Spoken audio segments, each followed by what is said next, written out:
pleasure when we step in the place, and you can feel the raw excitement from the look on their faces. The truth is, you can find us wherever you are. Just look up, we're flying high with the stars. Cause tonight, right about here, we keep the throw down. Everybody get out. Tonight's the night.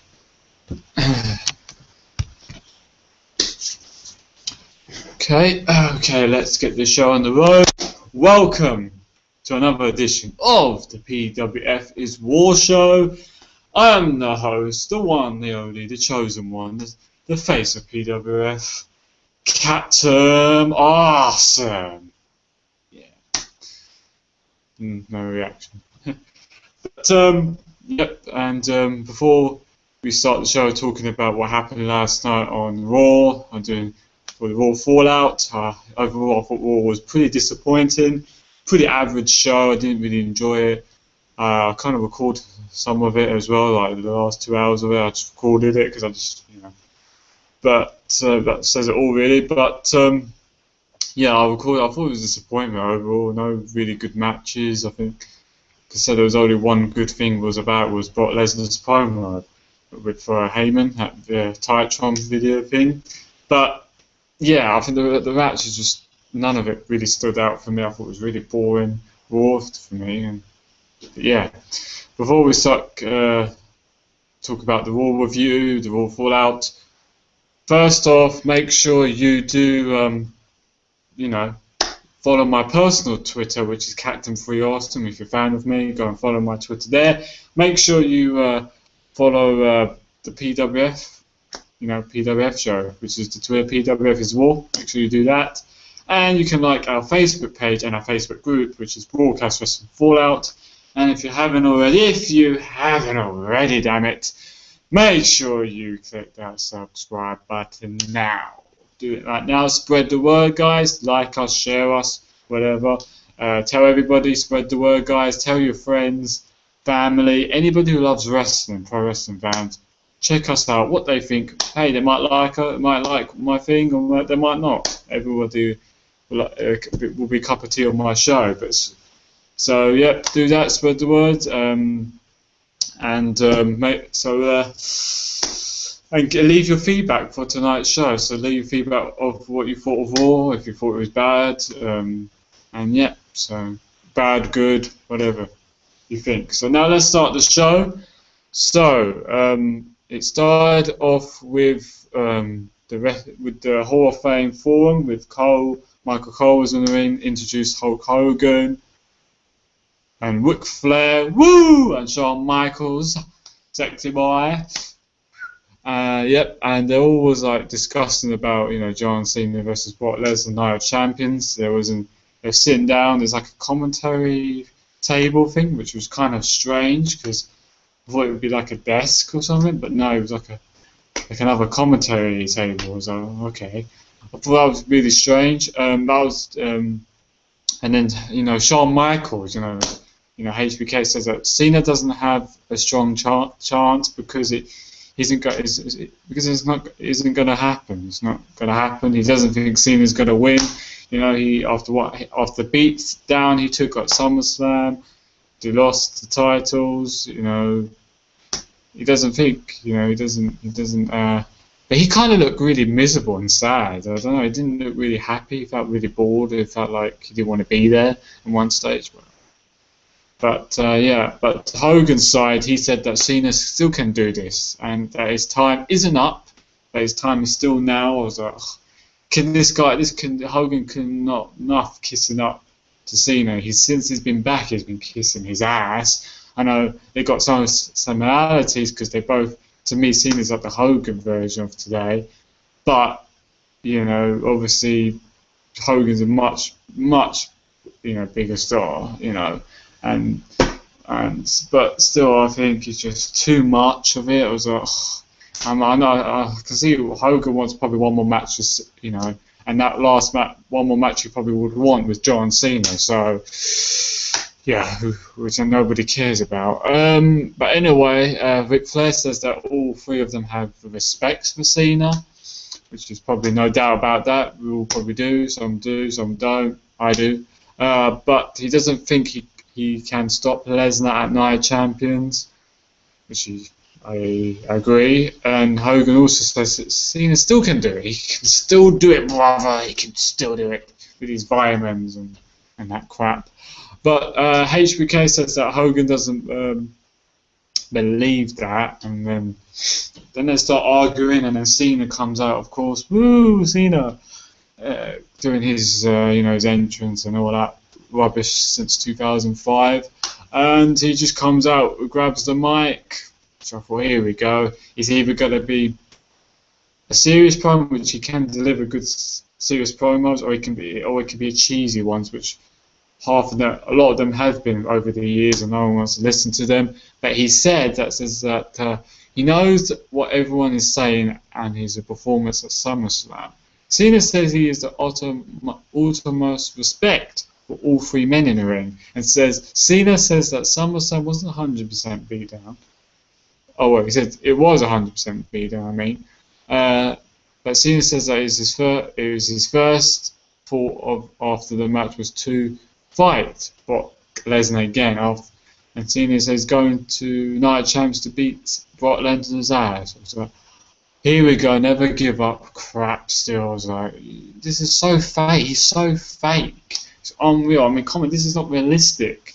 I mean, who would want to fight somebody after they beat you down, like, really bad? Like, you didn't really had any slimmer chance of beating him. And who would do that? I mean, all the people, cuckoo. And, he was just saying the same old crap, but I felt half asleep. I was lying down on the sofa. I was just bored. I was just, typical boring ass promo by Cena. I was just, I just thought it was rubbish, pointless, and that was it pretty much. The opener. I felt really bored of the opener. So yeah, let's move on. But just to remind everyone, Cena would face Bray Wyatt in that main event, and and also Goldust versus Stardust Goldust and Stardust will face the Usos for the tag team championships. Will also be on that. Was also on the night. But the first match on that was Rusev versus Jack Swagger match, 1-on-1. The rematch they had, SummerSlam. I thought it was a short match. It was okay match, decent, nothing spectacular. I think he ends up doing that assault on Swagger, and the referee stops the match. Because he done some knees to him. Rusev did a lot of knees to Swagger. And that was it. And that means who won was Rusev won the match. Rusev winning, and building more momentum for him. Now it looks like Swagger's going down the pecking order. He just keeps losing a lot of matches. He's just I don't know I thought the feud's ended at SummerSlam, but they kept going with it. I think it should end now because it's getting a little bit boring for me. I think they're doing it too much. I know they want to get a lot of heat with Rusev. I think it's time to move on and do a feud with somebody else. No, not John Cena. He would be not the guy, but somebody else, Big Show or whatever. But the second match of the night was Cesaro versus Rob Van Dam for the #1 contenders match for the United States Championship. Really? Wow! It was for the United States Championship. Who would have believed that? Does that title still exist? My God, it does. Wow. So that means it's really for. Wow, I'm speechless because I thought the United States Championship is just vacated or something. Never gets defended. So the match was pretty. Again, this was just another probably a bit more better match than Rusev and Swagger, but it wasn't nothing special. It wasn't really anything great. Cesaro knocked RVD down at one stage, picks him up and hits the neutralizer, gets the win, 1, 2, 3. Cesaro won, actually. I thought maybe because they had a pre-show match at SummerSlam, which RVD won, so he got revenge. Cesaro. It's good for Cesaro, he won. I thought maybe RVD would win, but That means it's going to be Cesaro versus Sheamus down the line for the United States Championship. You know, I think it's good for Cesaro, you know, because I don't think he's going anywhere. Maybe it will help him back to the top in his career. He needs that, you know. And Sheamus' title reign's been it's been non-existent, in my opinion. But yeah, that was so we move on now to the third match of the night, Divas match with Natalya versus Paige. Short match, nothing much to say. You know, Natalya gets up, begins to come back. Natalya then locks the sharpshooter, but Paige gets to the ropes, and then Paige hits the Paige turner for the 1, 2, 3. That was it, really. She gets her win. Paige wins, beats Natalya. But Natalya is just, I don't know. I'm not digging that ring attire she wears. I think it's kind of she's at cowboy boots. I mean, I don't know. The ring attire just looks really weird, and she should go back to what she was wearing before. It's just quite weird. It's just wardrobe malfunction, I would say. But, I think she was trending as well. I was really surprised. I think it was because of wardrobe malfunction. Yeah, Paige won after the match. AJ distracted Paige, and then Natalya takes her out. AJ gets to the ring, helps Paige up, and then AJ says that she knows Paige was sincere, but she's more sincere how much she loves her. And AJ then hugs Paige and kisses her hand. AJ skips away as Paige looks on confused, really. And yeah, that was the end of that. Yeah, looks like the feud is still going on. So far, I mean, I think Paige is overdoing it with the skipping too much. I'm not really digging that, to be honest with you. It's just, I mean, maybe she should come one night dressed as AJ. That would be pretty cool if she does that one night. But anyway, we move on.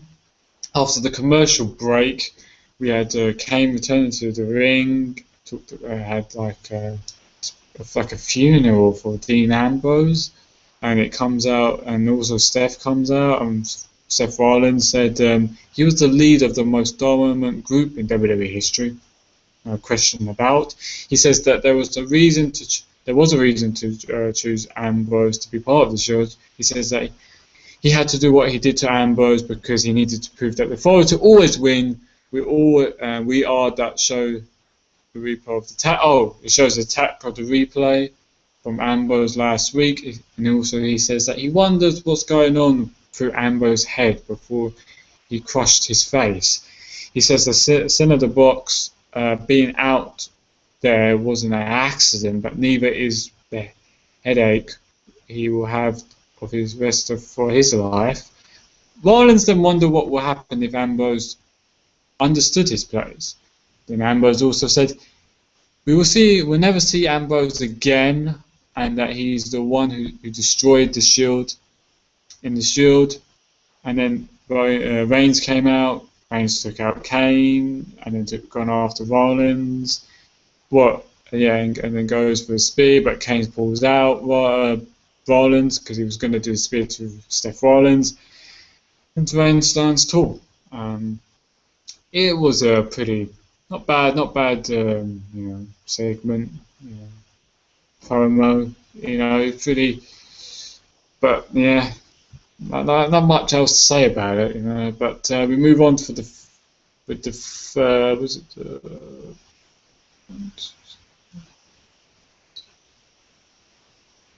fourth match of the night, Stardust.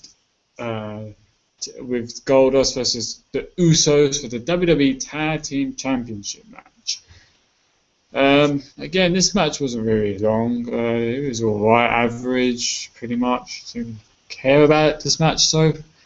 We had Jimmy fights back because I think Goldust tags in. And then I think Goldust and Jimmy both go for a crossbody, take each other out. Jay and Stardust tagged in, and then Jay begins a combat, and Jay hurts his knee outside because he did like a clothesline, like a crossbody, and then when he landed, he hurt his knee, and then he couldn't get back in the ring, so he got counted out. That means the winners were by no DQ, Goldust and Stardust. Pretty much, you know, Stardust and Goldust were pissed because they know they won the match, but the Usos are still the tag team champions. You know, they wanted to win the belts, but they didn't like how the Usos retained them. But then Goldust came to the ring and says that they got a count out. They said no, you got count out purpose, and then he ended up attacking the Usos, and Goldust worked on the injured Jey Uso's leg and standing tall. So they done a double heel turn in the tag team. Never seen a tag team just turn heel on the face like that. It's been a long time since I've seen that. So I think they definitely needed it. I think Goldust Stardust definitely needed that double heel turn. Going nowhere. Now I think they're the ones to me who are going to beat the Usos for the belts. Which I think, no offense to the Usos, it's time for you to lose the belts. I really think they need to, because they had it for long enough, and it's getting really boring, and definitely, and then But I think the gimmick's sort of working with some people will like Stardust gimmick, some people won't do. I think it hasn't been developing as it should be, but maybe it's going to be now. Looking forward to it now because now they're heels, it might work now properly. So we'll see what happens with that. Move on. After that, we've gone backstage. We had Rollins and Kane backstage in the office, saying Rollins saying that they need to finish Reigns, and Kane makes a handicap match for later on of the night. Will be Reigns facing Kane and Rollins in the handicap match. So yeah, we're moving on for the 5th match of the night. Dolph Ziggler versus Damien Mizdow. Okay. So the Miz comes out. He was supposed to be Dolph Ziggler versus the Miz, but the Miz comes out, begins talking about his movie star, all that rubbish. Says that one great perk is having stunt doubles. He says tonight Dolph will have to face Damien Mizdow instead of me.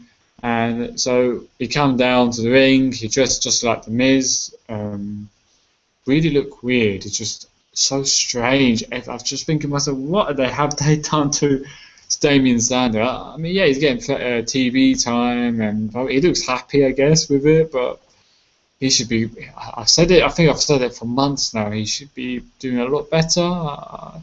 This guy is talented and he's great on the mic. I don't know what the hell they do. I mean, I wouldn't care if they was doing this to Bo Dallas or anyone else, someone who's very old Los Matadores or whatever. I don't care about them, but Damien Sander, I don't know, it's just ridiculous.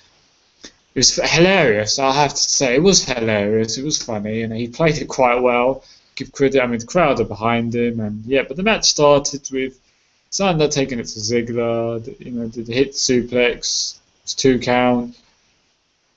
I think Damien one time put Ziggler in a figure 4, believe it or not. Then however Ziggler got out, then out of nowhere hits the zigzag, got the win. And Miz was on commentary, but yeah, he gets the win. Ziggler wins.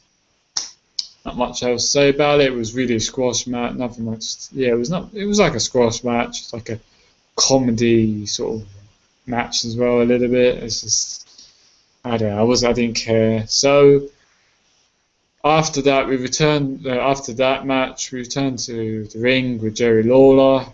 Jerry introduced Nikki Bella. Then he introduced Brie Bella for this segment, well, you could say it was like the Jerry Lawler Springer show. Since he likes younger ladies, he obviously is. I'm sure he was loving it every minute of being in that ring. Just want to say that the Bellas look hot as usual, I have to say. They do, especially Nikki. But yeah, Brie began talking, she began talking by saying that this is about Nikki stabbing her in the back. Brie says that she knows what she did to Nikki and she deeply saw it. And Nikki responded by saying she's lying and she knows what she really thinks of her. She says Brie just wants the spotlight. I mean, they both want the spotlight, you know, and told divas. Again, they're anyway.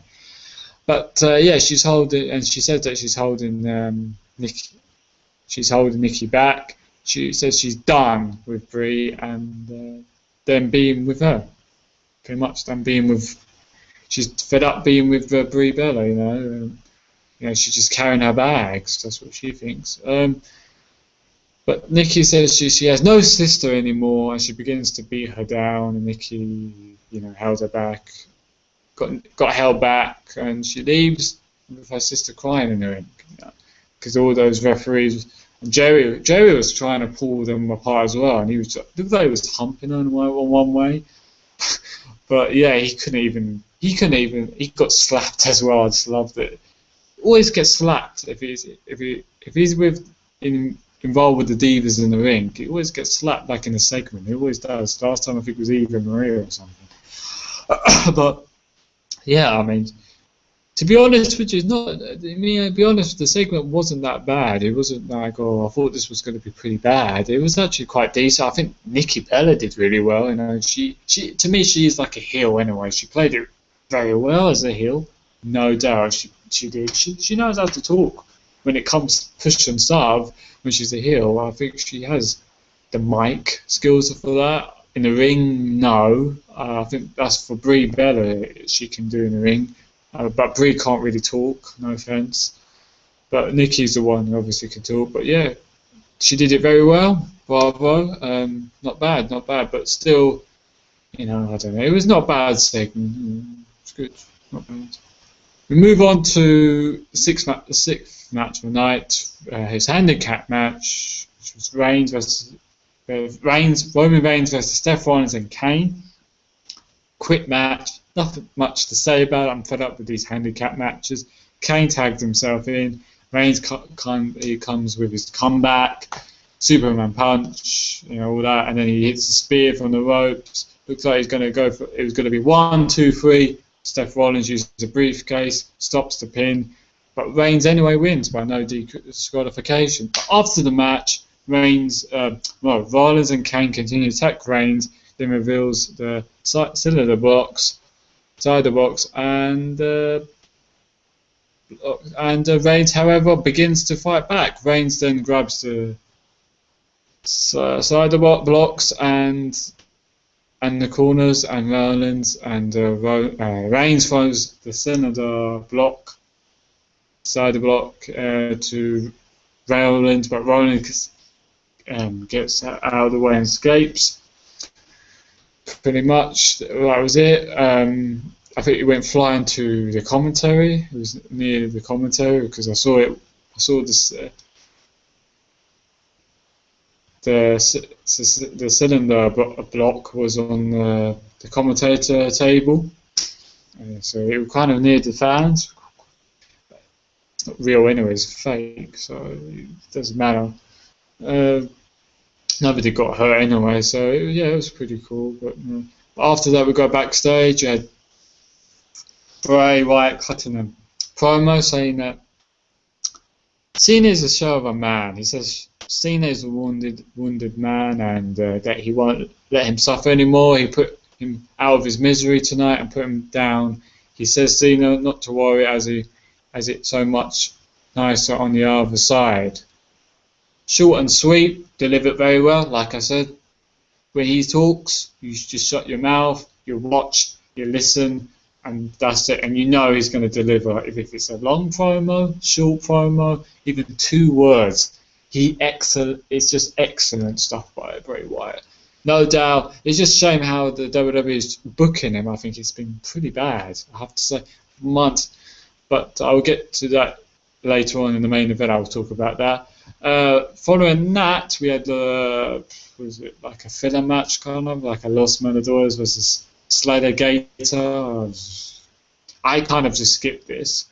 I just because I recorded it, so I didn't really watch some of this. I didn't watch this, so I know that I think was it Heath ends up getting caught backside for the win. I don't know I think was it one of the Matadores. I don't know. I don't care, but yeah, if Heath Slater lost, even though he's been winning in some match, he beat Cesaro and Seth Rollins, and now he's lost to Los Matador. He's gone back to losing.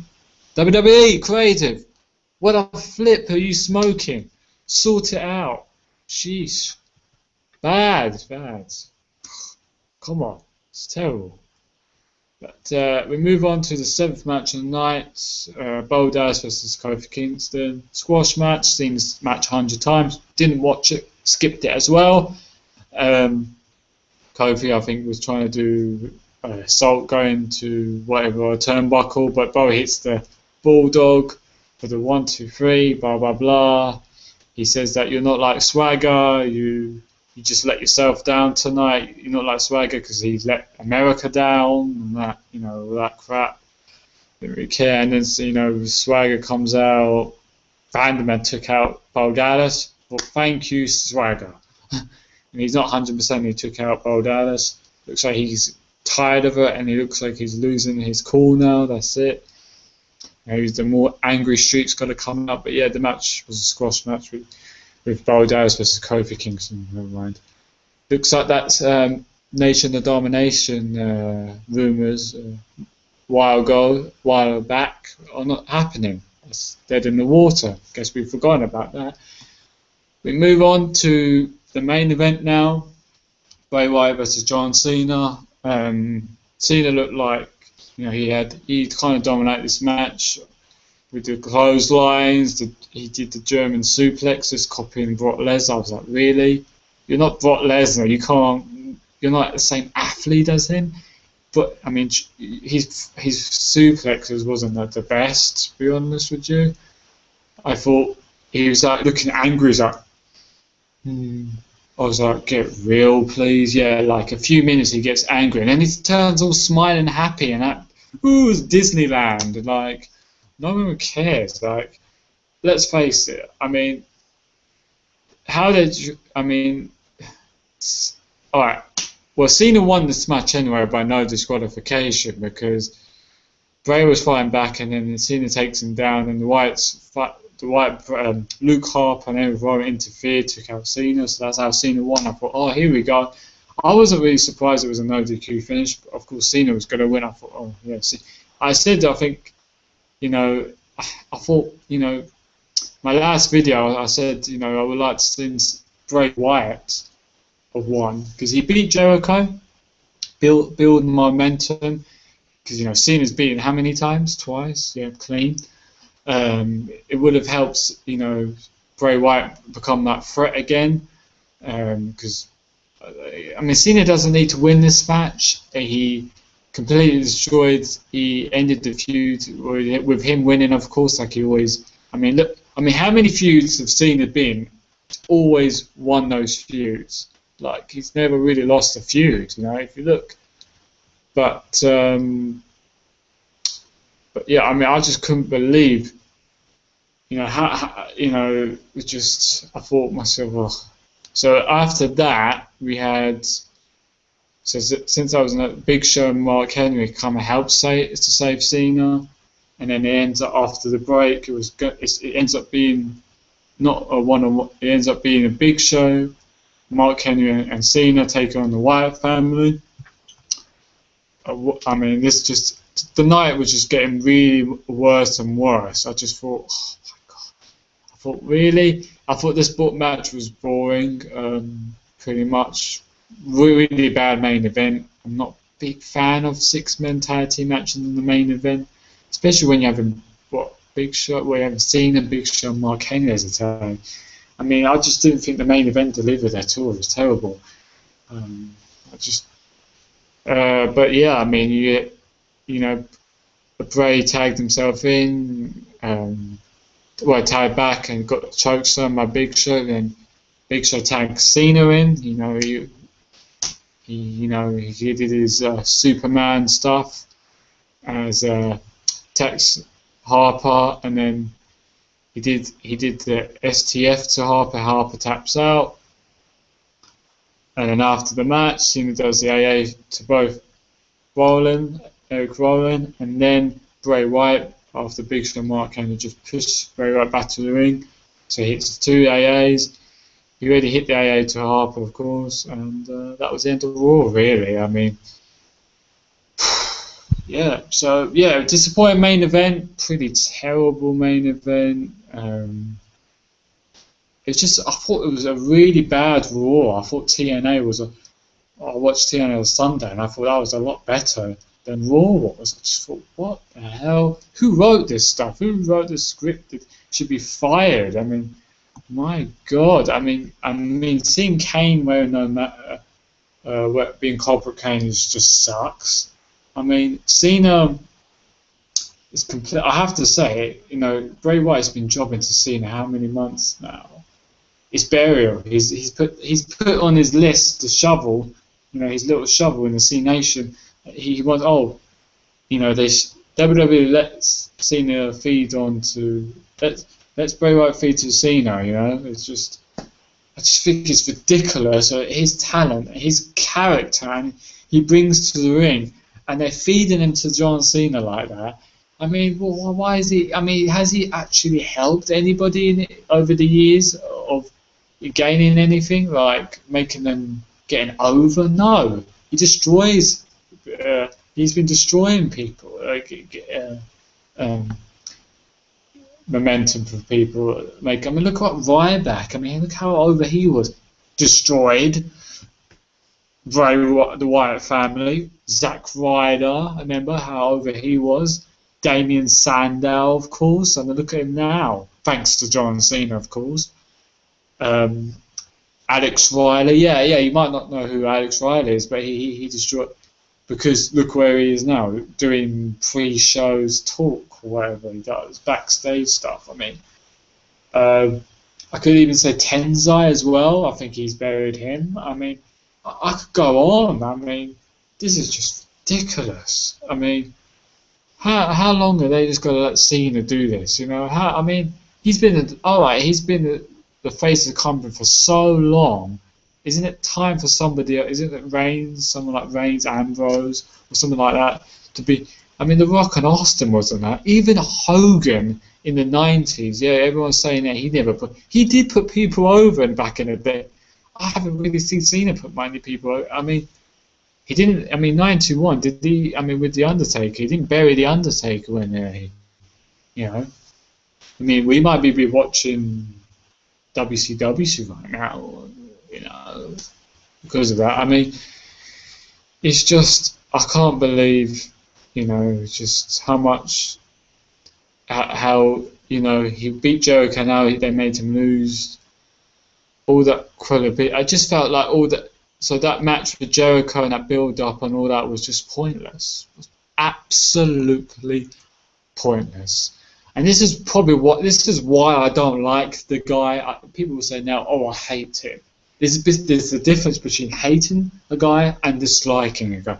I don't hate any wrestler. Just telling you, if you're watching some Cena fans, I don't hate Cena. Yes, I might be critical of him, and because I've got my opinions, I can say what I like. Everybody's got opinions. You have opinions. I've got opinions. We can disagree, agree. But I dislike the guy. I dislike him as a character out of the ring. I think he's a robot, fake, phony. I respect the hell out of him. I do. As what he does for charity. I've said this before. I will repeat it again. I respect him at what he does with the Make-A-Wish thing, and as a hard worker. That's it. The rest, I don't give a crap about. That's all. I respect him. So, yeah, the great days he had was Dr. Thomonamics. That was when he was pretty cool, and the FU stuff, that was when he was good. I liked him. I wasn't a fan of his stuff, but I liked what he was going with, the character and stuff. But all this never give bullshit. All this he brought that never give up bullshit. Almost, when Brock Lesnar said that, almost would bring a tear in his eye. Lesnar spoke the truth about that. But yeah, nice to see the Superman, typical Super Cena, wins the day, saves the day. Yeah, nothing else to say about it. So yeah, disappointed with Raw. It was a terrible show. So give me your opinion, guys, on your thoughts on Raw. What do you thought of Raw? Did you thought it was a terrible show? Did you thought like me, or do you feel it was a decent show or pretty good? So like us, share the video, and make sure you spread the word, guys. Tell your friends, family, anybody who loves wrestling to check us out. Leave feedback about the show, or leave feedback about overall the show. It's not. And before I close the show, you know the score. I'm going to leave some my plugins. Make sure you follow PWF on Twitter, which is PWF is Raw.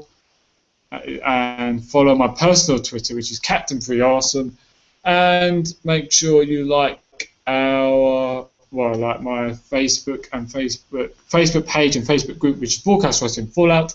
And if you haven't already, you know the drill. Come on, guys, click that subscribe button. What are you waiting for? You won't be disappointed. You get Raw reviews, pay-per-view reviews, predictions, and WWE rumors and news updates. No, I do not do SmackDown reviews. If you want SmackDown reviews, then just let me know. Maybe I'll do spoilers instead. But that's it. So thanks, guys. I hope you enjoyed the show. I hope to see you guys next time for another edition of the PWF is Raw show. Thank you. I am out.